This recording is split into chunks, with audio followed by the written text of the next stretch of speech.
నమస్కారాలు। ఈ ఊర్లో ఈ రోజు ఒక పండుగ వాతావరణం, ఒక ఉత్సవం లాగా మన సర్వేపల్లి శాసనసభ్యులు సోమిరెడ్డి చంద్రమోహన్ రెడ్డి గారిని ఒక ఊరేగింపుతో ఈ యొక్క అభివృద్ధి పనులకు తీసుకురావడం నిజంగా చాలా ఆనందంగా ఉంది। రేపు జరగబోయే స్థానిక ఎన్నికల్లో కూడా ఇదే విధంగా ఏకగ్రీవంగా ఇదే పంచాయతీలో కావచ్చు, ఈ వెంకటాచలం మండలంలోని ప్రతి పంచాయతీలో కూడా ఏకగ్రీవంగా గెలిపిస్తారని చెప్పి సూచన తెలియజేస్తా ఉంది। అయితే ఈ రోజు గుడ్ ఫ్రైడే అంటే మనం అందరం కూడా క్రిస్టియన్స్ తో పాటు అందరం కూడా ఈ రోజు పండుగ జరుపుకుంటా ఉన్నాం। ఈ గుడ్ ఫ్రైడే రోజు మనం అందరం పండుగ జరుపుకుంటా ఉంటే ఇంటర్నేషనల్ ఫ్రైడే అంటే అందరికి గుర్తు రావాలా। గత 5 ఏళ్ల పాటు ఈ రాష్ట్రాన్ని, రాష్ట్ర ప్రజలని, రైతులని, యువతని సర్వనాశనం చేసి కోట్ల రూపాయల అవినీతి చేసి ఈ శుక్రవారం రోజు కోర్టుకు హాజరయ్యే వ్యక్తి ఎవరయ్యా? ఎవరు? ఇంటర్నేషనల్ అంటే ఎవరు? 5 సంవత్సరాలు అవినీతి చేసిందంటే ఎవరు? మనం సల్లంగా ఉన్నట్టు లెక్క మనం వేడిగా ఉండాలి ఎప్పుడు కూడా।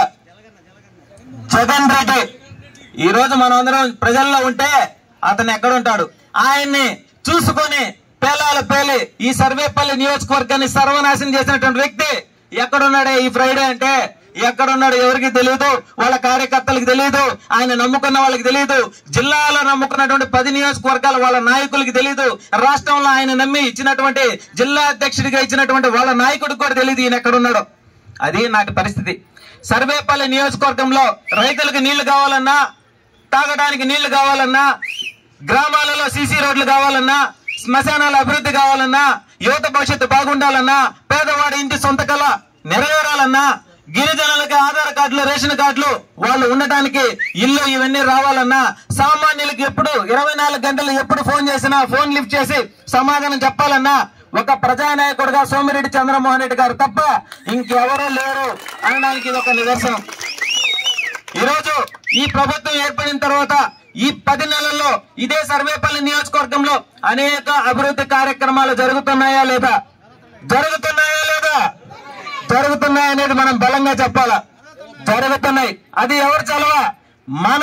మనల్ని నమ్మి 4 సార్లు ఓడిపోయిన ఈ సర్వేపల్లి నియోజకవర్గ ప్రజలు నా బిడ్డలని చెప్పి ఇదే సర్వేపల్లి నియోజకవర్గాన్ని నమ్ముకొని సర్వేపల్లి నియోజకవర్గ అభివృద్ధి వైపు నడిపిస్తా మనల్ని నమ్ముకొని ఎక్కడా కూడా వెనకడుగు వేయకుండా ఉన్నాడు కాబట్టి ఈ రోజు సర్వేపల్లి నియోజకవర్గం గతంలో ఆయన అధికారంలో ఉన్నప్పుడు ఎలా అభివృద్ధి చేశాడో అదే విధంగా నేడు కూడా అదే విధంగా అభివృద్ధి వైపు నడిపిస్తున్నాడు ఈ సర్వేపల్లి నియోజకవర్గాన్ని।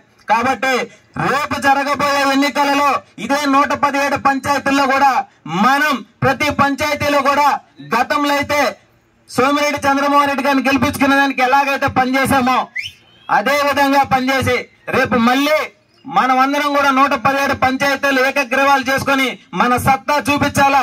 అదే విధంగా ఏదైతే 5 సంవత్సరాల పాటు పేలాలు వెళ్ళినటువంటి ప్రతి వైసీపీ కార్యకర్త కూడా ఈ 20 రోజుల నుంచి బయట కొట్టే పరిస్థితి లేకుండా అయిపోయింది। ఎందుకంటే వాళ్ళ నాయకుడు లేడు కాబట్టి, ఇంకా రాలేడు, వచ్చినా మన ముందు నిలబడినా మన ముందు మాట్లాడలేడు। ఎందుకంటే ఒక కేసుతోనే ఈ రాష్ట్రాన్ని వదిలి భయపడిపోయి తలదాచుకున్నటువంటి వ్యక్తి మరి ఈ రాష్ట్రాన్ని, రాష్ట్ర ప్రజల్ని కావచ్చు, ఈ సర్వేపల్లి నియోజకవర్గ ప్రజల్ని, జిల్లా ప్రజల్ని, వాళ్ళ నాయకుల్ని ఏం కాపాడుతాడా? 3 రోజుల ముందు రైల్వే కోర్టుకి చంద్రమోహన్ అన్న వెళ్ళొచ్చాడు వాయిదాకి।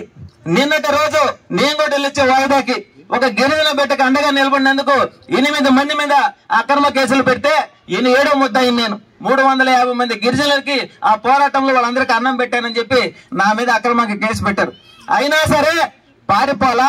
కాబట్టి కూటమిలో ఈ రోజు సర్వేపల్లి నియోజకవర్గానే కాదు ఈ రాష్ట్రాన్ని అన్ని వైపులా అప్పుల్లో ఉన్నా సరే కేంద్రం నుంచి నిధులను తీసుకొచ్చి 40 సంవత్సరాల అనుభవం కలిగినటువంటి చంద్రబాబు నాయుడు గారు కావచ్చు, అదే విధంగా మా అధినేత డిప్యూటీ సీఎం పవన్ కళ్యాణ్ గారు కావచ్చు, ఈ రాష్ట్రాన్ని అభివృద్ధి వైపు నడిపిస్తూ అప్పులు లేని ఆంధ్ర రాష్ట్రంగా ముందుకు నడిపించాలని, యువత భవిష్యత్తు బాగుపెట్టాలని చెప్పి వాళ్ళు ఎంతో కృషి చేస్తున్నారు। కాబట్టి ఆ కృషికి మన వంతు మనం గ్రామాలలో పనిచేసి మన గ్రామాలను అభివృద్ధి చేసుకుని రేపు స్థానిక ఎన్నికల్లో మన సత్తా చూపించాలని చెప్పి మనస్ఫూర్తిగా తెలియజేస్తూ ఈ రోజు ఈ అభివృద్ధి కార్యక్రమాల్లో నేను కూడా పాల్గొనడం అదృష్టంగా భావిస్తూ సెలవు తీసుకున్నా।